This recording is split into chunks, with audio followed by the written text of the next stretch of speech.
Life में खुद का बिजनेस चलाना ऑलरेडी इतना मुश्किल है और फिर टर्म लाइफ इंश्योरेंस में इतना पेपर वर्क, ये नाइंसाफी क्यों? ज्ञानराज माझी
ज्ञानराज माझी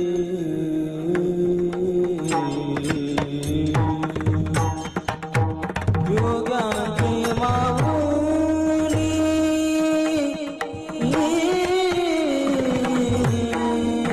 ज्ञानराज माझी योगाची माऊली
ब्रह्मानंद प्रगटा के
ज्ञानराज माझी योग्यांची माऊली, ज्ञानराज माझी योग्यांची माऊली, जेणे निगमवल्ली प्रगट केली.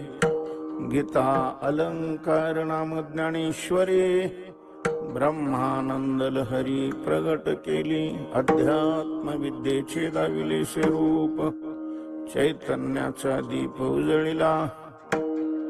56 भाषेचा केला शे गौरव, भवार्णवी नाव वारिले. श्रवणाचे मिसे बैसावे येऊनी, साम्राज्य भुवनी सुखी नांदे. गीता अलंकार नाम ज्ञानेश्वरी, ब्रह्मानंद लहरी प्रगट केले. नामा म्हणे ग्रंथ श्रेष्ठ ज्ञानदेवी, एकतरे ओवे अनुभवावे. गीतालंकार नाम ज्ञानेश्वरी, ब्रह्मानंद लहरी प्रगट केली पांडुरंगा करू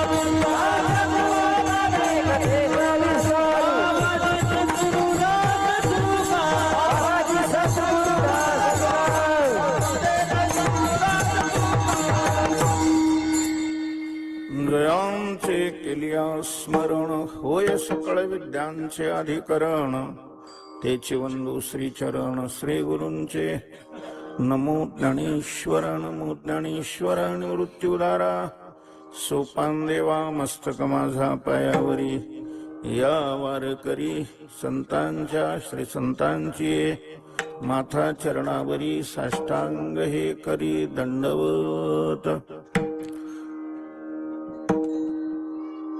ज्ञानराज माझी योग्यांची माऊली जेने निगमवल्ली प्रगट केली श्रीमंत श्री नामदेव महाराज या अभंगातून ज्ञानोबरायांनी केलेल्या कार्याचं विशेष रूपाने वर्णन करतात. विठ्ठल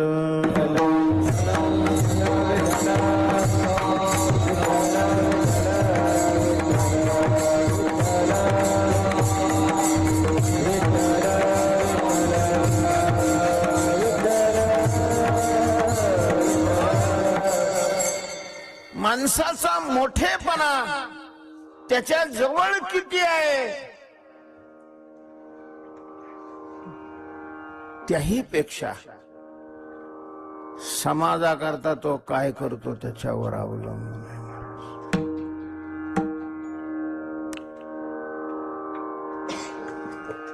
समाजाकरता तो काय करतो त्याच्यावर त्याचा मोठेपणा अवलंबून असतो. संतांचा मोठेपणा स्वरूपावच्छेदकाने तर आहेच, पण त्याही पेक्षा कार्यत्वावच्छेदकाने ते मोठे.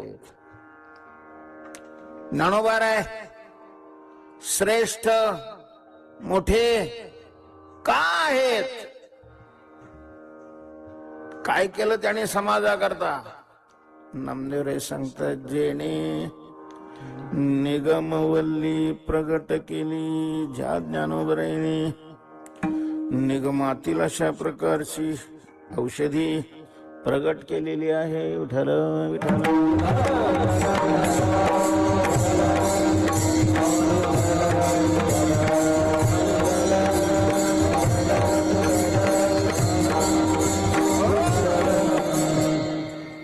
काल आपण याचं चिंतन करत होतो की ही औषधी आहे, तर औषधी ही रोग नष्ट करणारी अशा प्रकारची वस्तू असते. तेव्हा ज्ञानोबारायांनी प्रगट केलेली ही जी वल्ली आहे ती कोणता रोग घालवते?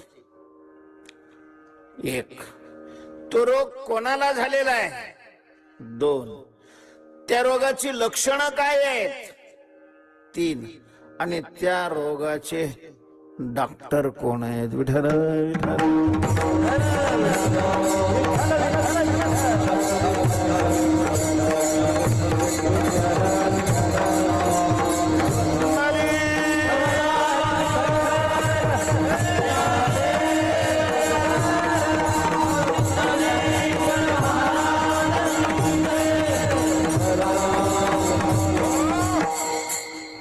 तेव्हा ही औषधी आहे भवरोगावरची. कोणाला झालेला आहे तो रोग? मुंगीपासून ब्रह्मदेवापर्यंत जीव मात्राला हा रोग झालेला आहे. सगळ्यांनाच हा रोग झालेला आहे. असं कुठं असतं का? बरं, सगळ्यांना जर होत असेल तर मग त्याला रोग नाही मानला जात. सगळ्यांनाच भूक लागते, बरोबर आहे की नाही? भूक सगळ्यांना लागते. भूक लागल्यावर खायला नाही मिळालं तर काय होतं? त्रासही होतो. म्हणून भूक लागणं याला कोणी रोग म्हणतं का?